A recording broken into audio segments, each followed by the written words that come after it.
right, let's start with this story, of course, conflicting details of a deadly Limpopo car accident involving a prominent politician are emerging. In the early hours of the 30th of July this year, 5 people were killed in that car accident.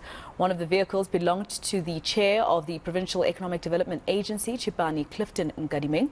In the accident report, his son is named as the driver, but Nkadimeng later denied this, claiming his sons weren't near the scene.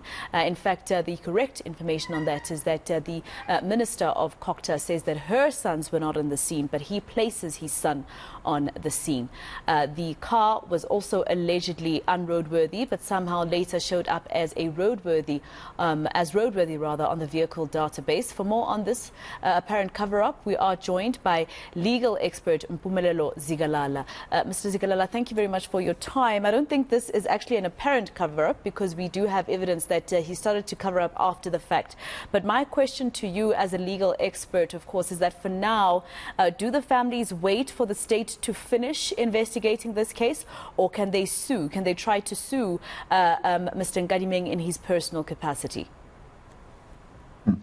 Good afternoon to you and also to your viewers. You can wait. It's advisable to wait a bit. Just let the police do the investigation on your behalf so that it's easier when it's time to prove your case comes.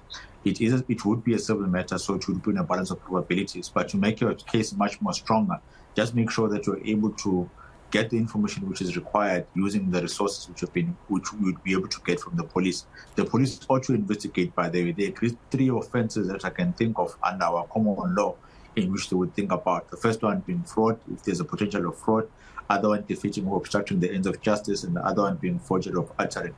If there are any instances of these offences that have taken place, then definitely the police should act, let alone under Article in which they're obligated to make sure that there's a proper investigation, especially because people have died. So you need to even assess whether you need to charge someone of culpable homicide. If that's the case, just make sure that you're able to bring them to book.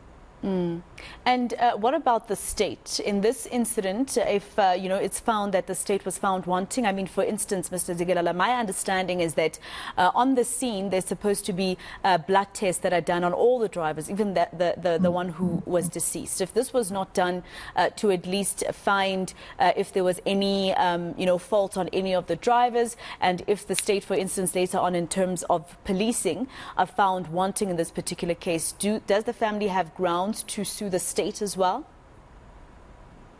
Definitely, they do have grounds, and usually they're going to say you are obligated, given the resources, to properly investigate this matter. So if you go on the scene and you don't do what you ought to do, you're jeopardizing the extent of the case. You're also jeopardizing the chances of being able to find someone liable for these instances.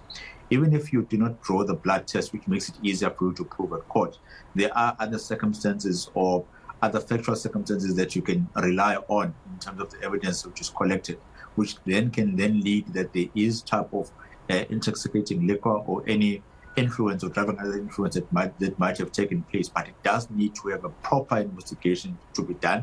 And if that investigation hasn't been done, then unfortunately it's a lot much harder to prosecute a particular case. But there is IPID, by the way, which IPID must go in and must report to them and say, I've trusted members of the SAPS to do this particular task for me. They've failed. Please investigate whether they've done the correct thing. And if not, then tell me so that it makes it easier for me to sue at the end of the day. There's a legal obligation in which they owe to me as a person who's a victim. And if they fail to do that, any suffering that I'm going to suffer, they are the ones who must bear the brunt, and they must be able to compensate me and put me in a position I would have been had they done their job in a proper manner. All right. And in terms of the RAF, etc., can the families in the meantime go there? I mean, it's not going to bring their family members back, but, can they go there in the meantime? They can be able to lodge a claim, especially for funeral expenses, and which the RAF will deal with those a bit quicker, because at the end of the day, you need to bury these individuals if they're not being buried at this stage. Or they can go and say there is some type of suffering that we have suffered. These individuals were maintaining us as individuals, also there's lots of support from our side.